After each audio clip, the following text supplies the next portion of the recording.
Peacock and Williamson NFL live mailbag. The Minnesota Vikings have released running back Dalvin Cook. What does it mean for the Vikings? What does it mean for Dalvin Cook? What could be a landing spot for the veteran running back? Iron Sheik has passed away. We've got a great question here about building an NFL wrestling card and a whole bunch more coming up on today's Peacock and Williamson. NFL analyst Brian Peacock and former NFL scout Matt Williamson bring you expert NFL analysis every day in less than 30 minutes. Get an inside look into the NFL on the field and in the front office. With elite breakdowns, next-level analysis, and in-depth information only for the real NFL fans. This is Peacock and Williamson, and it starts now.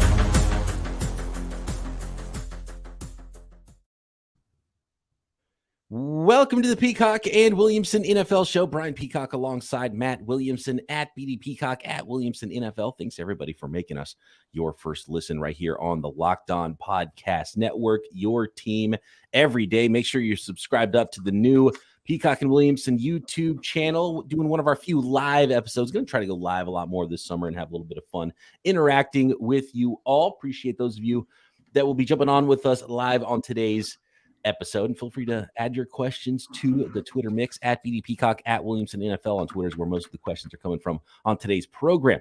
Today's program is brought to you by our friends at Birddogs. Go to birddogs.com/LockedOnNFL, and when you enter promo code LockedOnNFL, they'll throw in a free custom Birddogs Yeti style tumbler with every order of Birddogs. All right, interesting, Matt. We thought it was coming. We heard it could be coming. Timing is odd. It wasn't a June 1st, June 2nd cut. They waited a week, right? And does that mean they tried to get a trade over the course of the offseason, tried to get a post-June 1st trade? But Dalvin Cook has now been released. So what does this mean for the Vikings? What does this mean for Cook and the timing? And who will he be in camp with? Because no doubt Dalvin Cook still got something left in the tank, and he will be in camp somewhere. So real quick, just 5 minutes ago, a package from Birddogs arrived at my front door. So excited to kind of dig into that. I'll let everyone know tomorrow what they look like on me and all that good stuff. So Birddogs has showed up. Good stuff. I want to talk Vikings for a second. I think we kind of saw this coming. Rumor, kind of like Hopkins, nobody bit. And what are the Vikings? I think they're one of the strangest teams in the league of analyzing right now. I mean, they won 13 games last year. That's a fact. They also had a negative point differential. Also a fact. Are they good or not? And do they think they're good or not? I understand they have cap issues. Their defense looks like a nightmare, but their offense looks very potent, and Cousins is coming off a good year. But Cousins is a free agent after the season. Are they just kind of playing this one out and going from there? But are they going to be picking in the top 5? I highly doubt that. They could easily win that awful, awful division. So you trade Zadarius Smith for a 7th-round pick, and you cut Dalvin Cook, and you get some cap relief, but you're clearly a worse team by doing so. I just don't know what to make of the Vikes right now. And then we can talk Cook and landing spots here in a minute, but I don't know what they think or what their process is right now. On the Vikings side of things, from a fantasy perspective, and I totally agree with you, and they were kind of in that weird purgatory as a team anyway. I think they're middle of the league, really overachieved. They had a negative point differential, but won 13 games somehow, winning the North last year. I don't know if they'll be able to repeat that. I do believe there was going to be some regression no matter what, but I think they're a good enough team to win a lot of games too. And you know what I think about running backs and how important they are in the grand scheme of winning football games long term. Short term, they can definitely help you out. Dalvin Cook's been hurt so much as well. So, how many games per year can you expect to get out of him with high level play? Even though you can't expect a certain level of play when he is on the field. But from a fantasy perspective, and by the way, everybody go check out Locked On Dynasty Football with my guy Matt Williamson, one of the co-hosts there. Where are you going in Minnesota at running back? Who are you drafting? Are you taking a long shot? Do you what's the play fantasy wise in Minnesota in the backfield? I mean, Madison's clearly the guy, and they gave him money even though he was a free agent this year. But I don't look at him as the Cook bell cow type. I think in the fantasy world, people will probably be disappointed that overdraft Madison thinking he's the man. I think he's a 1B, and he's going to ask to be a 1A.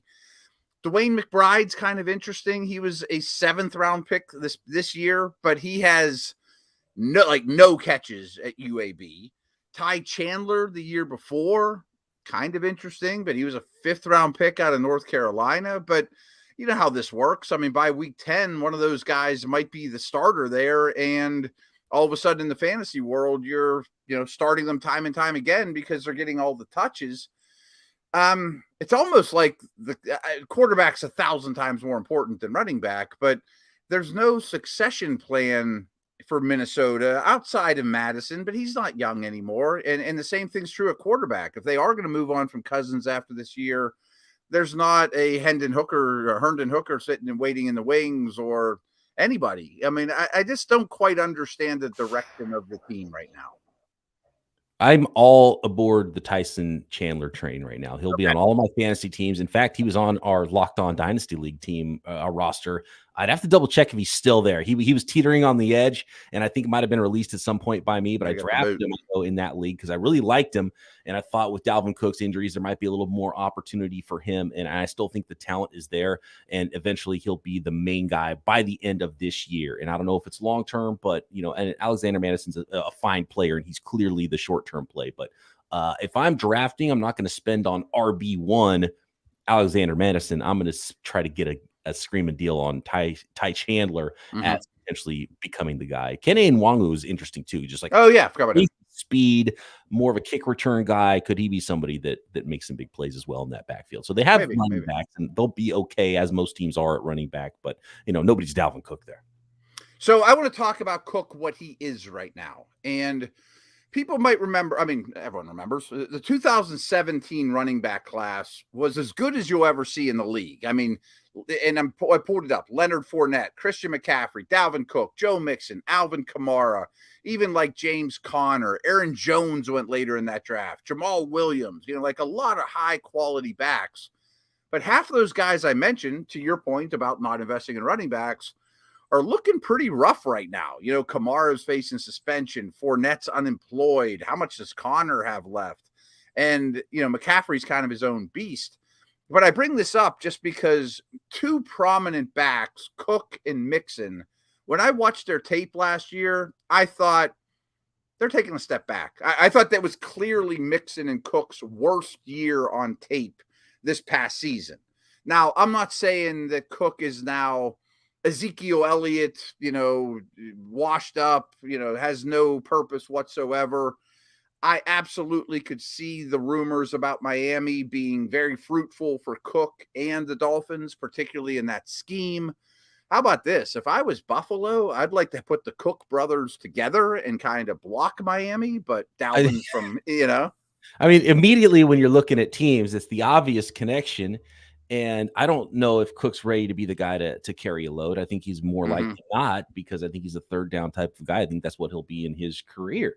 Younger Cook, you're talking brothers being together. And it feels like the Buffalo Bills are the first team every time a player becomes available. DeAndre Hopkins. Oh, hey, Buffalo Bills. right. So it happens with everybody. So again, I think it's my favorite team just to, get the brothers together. And who knows if that means anything for them to play together, or, if the Bills will be interested in that. But we've been trying to put a number 1 running back in Buffalo for years now. Right. This is a nice opportunity to do that. And actually it's a perfect pairing with his brother, with a guy that can be the secondary guy and help him out and take some carries away and take a lot of receptions away, probably. I would throw Kansas City in the mix too. Like, with all respect to Pacheco, those two would be a nice yin and yang to each other. Let Pacheco run into a wall and run 50 bazillion miles an hour, and Cook, has a little bit lighter workload and is the veteran presence. So if you're Dalvin Cook, would you rather go play with your brother in the tundra of Buffalo, or would you go back to the city where you grew up in the nice warm Florida sun and be the guy? And both are contenders too. So that, I think all those spots are pretty interesting. Absolutely. Yeah. Shout out to Mark, who jumped in the chat and said, you guys rock lovely live shows. I appreciate you. All right, Mark. Spread the word, by the way, about Locked On 49ers and the YouTube channel, trying to build a new YouTube channel, which can be a slow process at times. So we really appreciate you if you are subscribed up there. And always jump in with us when we go live. We're going to go live more often because it is a lot of fun. Okay. It is. Yeah. Continuing on with I want to say really quick with Dalvin Cook in the running back position. He's 27 years old, which feels young, but it's not for a running back. It's the beginning of the magical age. Sometimes it's the end of the end. And Christian McCaffrey just had his 27th birthday this week. And Derrick Henry, I think, had his age 27 year last year. And you said that Dalvin Cook's not Zeke Elliott yet, but that happened so fast. It might be this time next year, right? Especially someone with as many injuries mounting as Dalvin Cook has had throughout his career, and that's what happens. Attrition. That's the reason the running back value is low, and there is a pretty high replacement level, like we just talked about with the Minnesota Vikings. I think they'll be fine at running back with the guys they have. Ty Chandler might be a fantasy league winner. Who knows? So, we preach that on Locked On Dynasty a lot. Is 27's scary time. Trade your dude when he's 25 and a half and 26, it's 27. It's almost too late. Next, rest in peace, Iron Sheik. We got a question about NFL wrestlers and tons of other good questions coming up on today's Peacock and Williamson mailbag. Today's episode of P&W is brought to you by Birddogs. I've got my second shipment of Birddogs. By the way, I like the Yeti-style tumbler that can come with your order. More on that in a second. Birddogs are super comfortable. They make you look good, and, man, they feel good when you wear them. Birddogs stretch khaki shorts are designed to fit slimmer through the thigh and leg, giving you that truly sculpted look, but you don't feel locked in, right? They fit way better than your regular shorts that are made of stiff, restricting cotton. Birddogs fixed that issue by inventing cloud knit fabric that looks just like khaki but stretches really any way you need. So you get a slimmer fit without having to sacrifice movement of your body, whether you're out on the golf course, whether you're hanging out in the backyard barbecuing, whether you're putting down hot dogs fresh off the hot dog roller at Williamson's house. And Birddogs uses the anti-stink sweat wicking fabric that keeps you cool and dry all day long, which is really key in these summer months. I love my Birddog long pants too, as well, which look good in the office, look good again, like out on the golf course, and it just and stretch in all the directions you need them to while looking good and having that silhouette you're looking for. So go to birddogs.com/LockedOnNFL and enter promo code LockedOnNFL for a free Yeti style tumbler with your order. That's birddogs.com/LockedOnNFL for a free Yeti style tumbler. You won't want to take your Birddogs off. We promise you. All right. I don't know how much wrestling you watched when you were a kid, Matt, or as an adult. I watched a ton of pro wrestling when I was a kid. And I'm talking, we talked about our football teams and how we became fans of football teams. And it was the same era, late 80s. San Francisco Giants are in the World Series. My team, San Francisco fans, San Francisco 49ers in the Super Bowl. Really easy to become fans there. But it was like, Hulk Hogan era wrestling, late 80s, early 90s, that when it was really sort of fantastical and quirky, right? And Jimmy Superfly Snuka and Iron Sheik, right? Roddy Piper, and all these guys have passed on, unfortunately. But Ultimate Warrior, like I Brutus the Barber Beefcake. There you go. It was so campy, and I loved it as a kid. Once they started like wearing jorts and having real names, it was like Bob Jefferson or whoever, John Cena, and he's got jorts on, and he's like, I'm a guy, and like, it's not interesting anymore. I like the really fun stuff, but man, these guys are dying young, and Iron Sheik lasted a while, and he was one of the most fun Twitter accounts too to follow out there. So rest in peace, Iron Sheik. And we do have a question as it pertains to. Before we get to the question, I have to talk a little wrestling, I think, because you and I have never had this conversation. I didn't realize you were into it. I'm older than you, and I think we both, about the same ages of our life, were into wrestling. I mean, again, there wasn't even an internet back then. I subscribed to like 2 or 3 wrestling magazines that came to my house at once a month. But when I hit like 13 or so, I basically gave it up. Like when Hogan was getting big, is about when I gave it up. And I think it's just the age, it was like, it's either Saturday morning, there wasn't Monday Night Raw and stuff like that or whatever. It was Saturday morning and my buds are all playing pickup hoops. I'm like, I want to go do that instead of watch wrestling or whatever. But I was into like the NWA before the WWE took over. I had a Road Warriors t-shirt, a lot of those guys defect out of Ric Flair, that era. And so just a couple of years before you, But I want to take this opportunity because I've really, really enjoyed it. It's on the second season right now, but there's a show on the History Channel called WWE Legends that is a biography, either an hour or 2 hours long, of like every name you just mentioned.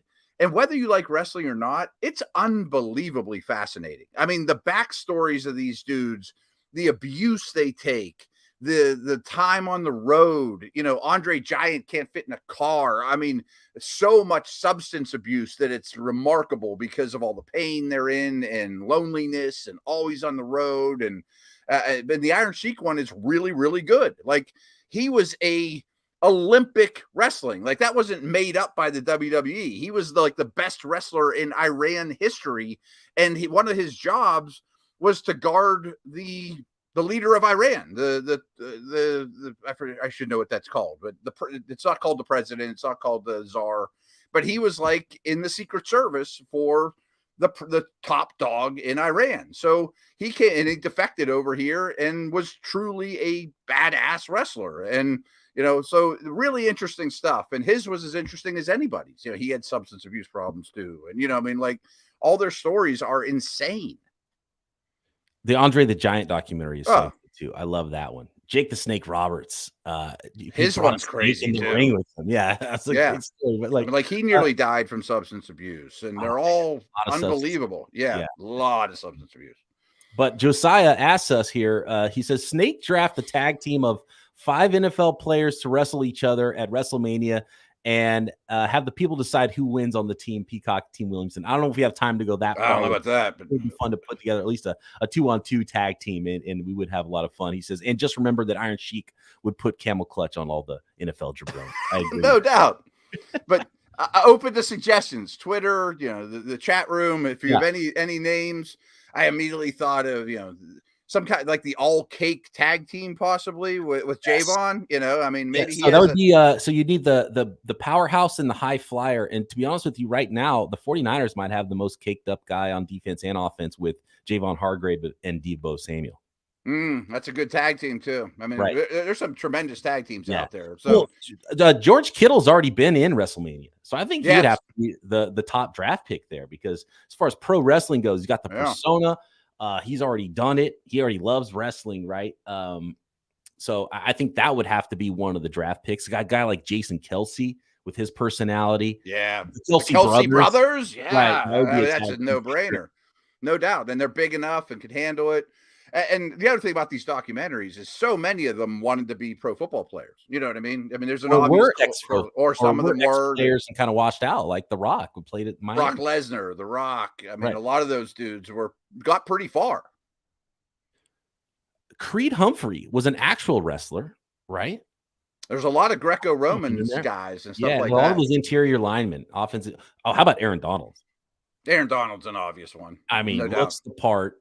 He would, looks like a bodybuilder, would be a powerhouse wrestler. So speaking of wrestling, my alma mater has one player that went to the NFL. Pitt Johnstown. We don't have a football team. I'm not counting the Pitt team. Pitt Johnstown's it. Carlton Hasselrig. I don't know if you remember the name Carlton Hasselrig. He went to the Steelers. He was the best heavyweight wrestler in college history. He won like 6 national titles. They had to change the rules, and I don't know exactly how that worked because he was so dominant. Steelers drafted him like the 12th round back then, made him a guard, and he went to Pro Bowls right away and just beat the crap out of people. So that's our only UPJ alum in the NFL. That's a fantastic one. I want to go to the chat here. Joey has a good question. Why didn't the Giants draft a running back and tell Saquon goodbye? Yeah, I'm sure you're saying that's the obvious move. Well, they put the tag on him, right? Saquon got the franchise. Yeah, because didn't Jones sign the minute before the tag deadline? There was a deadline situation. Yeah, they're going to tag Jones. They're going to tag Saquon. Got a deal done with Jones at the deadline. Tag Saquon. So I don't hate it. By the way, Joey Bag of Donuts, who's a frequent listener to the program, got himself a nice little avatar here too. Personalize it. Well done, Joey. Oh wow, that is cool. Professional online persona here from Joey now. So I think that's what they're doing. They're just waiting one more year on it. Yeah, I think you're running him for a year. by them choosing Daniel Jones long-term and not Saquon, I think they're pretty much telling you what their plan is. And I think it's the right plan. I think so too. I know you don't love Daniel Jones. I have mixed feelings on Daniel Jones too. Well, the Daniel Jones part of it might not be the right plan, but I think when you see the structure of it, I don't think it's going to hamstring him long term. But they just had to pay a quarterback, and so they paid him quarterback money as far as what it looked like when they signed him. But I think he kind of is closer to the middle class that, kind of Derek Carr and Jimmy G now that didn't really exist until this offseason, because the top guys are getting so much money now. And it looks like a lot of money for Daniel Jones, but I don't think it really is. And they could move off there as well. But I mean, kind of like the Vikings, the Giants are in a weird situation. I love Brian Peacock, but he maximized everything he could get out of that team. They could regress a little bit as well. I think they still have a lot of work to do. And are we good or not? You can't really build that long term around a running back, like I said, because they'll break down. Like if Saquon gets hurt early in the season next year, what are they going to do offensively? Because he was their entire offense practically. I do like the approach of, if you're going to use an early pick, a first round pick on a running back, slap the 50-year number on him, because that's very, very low. Franchise him. That's 6 years of running back. That's about as good as it gets. Before then you're in that magical age 27 area, and then you let somebody else pay him if they want to. So financially, this does make sense with Saquon. If you give him an extension after this year, even if he rushes for 2,200 yards, that's not smart. Right. And if he does get banged up, you see what else is on the roster at running back. And that's something that you can find easily in the draft or free agency, and somebody that can play early in their career. So you don't have to draft and develop a running back and let him sit for a year before he can take over the following year. And, they get better in year two sometimes, but running backs can hit the ground running literally in year one. I'd rather draft John Michael Schmitz as a starting center to help my running game than a third round back behind Barkley, Without a doubt. Without a doubt. Okay, next we got some other really good questions here. Which is the most highly talented team you think will end up underperforming the most? Next. Thanks everybody for making Peacock and Williamson your first listen every day here on the Locked On Podcast Network. Make sure you're subscribed up on the new Peacock and Williamson YouTube channel. You can find us also on the audio pods everywhere you find your podcasts. Okay, Matt, how about this? Question from Nate Seahawks. Which highly touted team do you think will end up underperforming the most? Seahawks come to mind. Just because what if Geno's just the 22nd best quarterback again? You know what I mean? But or if he regresses back to being he's just a 35th. Yeah, right. Exactly. Because really the last 6 weeks or so wasn't tremendous from him. So they come to mind. But why they wouldn't be my pick is Pete Carroll, sustained, and this is some of my Steeler background talking, that I do think there are teams that know how to win in this league and teams that don't. That even when the Steelers, the Seahawks are down, the Patriots when they're not super talented, they don't bottom out. I think that there's something to that if you have Carroll, Tomlin, Belichick, those level of coaches. But the ones that come to mind are the total opposite, are the Lions, the Jets, and the Browns, because basically my whole lifetime they've all sucked to no end. Are they all going to be good all of a sudden? We talked about, in fact, this is a good time to tease a past podcast from last week, or maybe it was 2 weeks ago. We did a show about, which teams could be on the verge of collapse. And it was sort of like we did a series of podcasts. One was, which teams could go worst to first and which teams could kind of go worst to first, which were good. They could fall off a little bit. And we kind of mentioned the Vikings earlier. I think the New York Giants are those teams that are, playoff teams, but maybe, don't. They're a bit of a fugazi to begin with. Yeah. But yeah, one of the points he made is you should never in your life be surprised that the Jets or the Lions disappoint you. Or the Browns. You just had your 50th birthday, Matt, and that's what those franchises do. My whole life, and I was part of it in Cleveland for a year. I mean, those three are the least successful franchises in all of sports. I mean, Matt Williamson turned 50. He's been successful every year of his life. He had his own pool business. The minute he graduated college, the only unsuccessful year he's ever had in those 50 years was the 1 year he was employed by the Browns. But I'm wearing orange shoes. Yep, that was when it didn't go well. No, that's a good question. If that was only true. But yeah, go back and we talk about all the teams in the league that go first to worst. And just because expectations are high for those three teams, right. You know, like I don't think anybody thinks the Giants or Vikings are as good as their record were last year. Like we know they're fugazis, you know. I mean, but everyone's saying the Browns are back, Watson's there, the Lions are going to win the division. They got it all lined up. The Jets have Rodgers. I hope that all happen because I want bad teams to be good. But history shows those organizations do not win games. And another tease to a past episode, Zachary asks, what made you want to get into doing sports podcasts? That sounds like such a fun thing to do. Yes, Zachary, it is a fun thing to do. Appreciate you listening. But you should go back to hear that the happy birthday Matt Williamson story. And that tells the story about, and actually mine a little bit about how we ended up doing sports podcasts, which is something that didn't exist, that we didn't know we were training to do until this industry popped up kind of out of nowhere for both of us. Right. I mean, none of us grew up trying to be a podcaster. I didn't know what a podcast was until, they asked me to do one. Right. I mean, now I guess this generation does. And it's a lot easier to do it. Just start your own podcast. Maybe no one might listen to it, but anyone can start their own podcast. Yep. Do it. Just do it. That's if you have that independent spirit, that's how I've always been. And for me, it was more like, okay, getting into the radio industry and working in the industry and looking at the way it was going is like, I'm going to do this separately, and I'm going to kind of compete with some of the employers that maybe aren't giving me the shot that I want. And, cool. And that was sort of a punk rock way, a do it yourself way. And that's how I was when I was younger, playing music. We printed our own t-shirts. We booked our own shows. We made our own records, printed our own stuff, independent labels. And you operated outside of the mainstream because you're like, I don't need the mainstream. I'm doing this for the love of the game. Right. And so that's kind of where it came from for me. And doing the music stuff, I learned a lot about doing it yourself. I learned a lot about that ethic and how to just not wait for someone to ask you to do something. And then I learned a lot about audio, and I was doing audio. And some radio professionals, especially it was funny when the pandemic hit, Matt. It was pretty wild to watch Ryan Seacrest, or the highest paid people in their industries, all of a sudden at home, no makeup.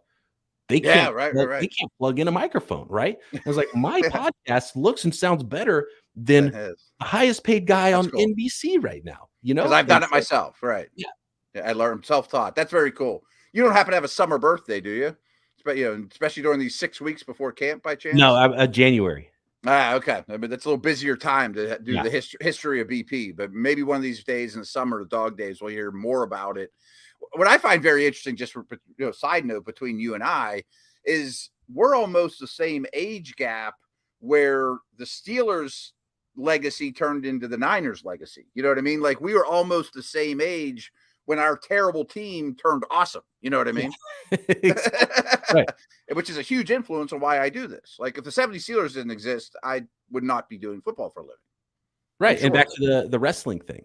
Yeah. Right. Same thing. When you're 9, that sort of thing can grab your imagination. Yep. And you also don't know about girls then. Or care as much. You start caring about girls and cars and going out to the house. And you kind of start throwing away the other thing. Yeah, exactly. Paul says, I just finished listening to Wednesday's show for the all AFC East team. I think you missed an opportunity to select a head coach, offense, and defensive coordinators. So when you're selecting your team, you should make sure they fit your coach's scheme. What do you think about Paul's idea? I like half of it. I think it's going a little too deep for this project to say Belichick wouldn't use this 3 technique. He wants a true nose. I'm not going to build a team for Bill or build a team for Shanahan or whoever. I'm just picking my best 22 like we did, which was fun.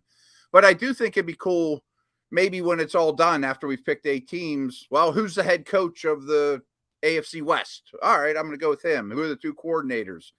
We also didn't pick long snappers, kickers, and punters. Right. Some of it's not great radio either.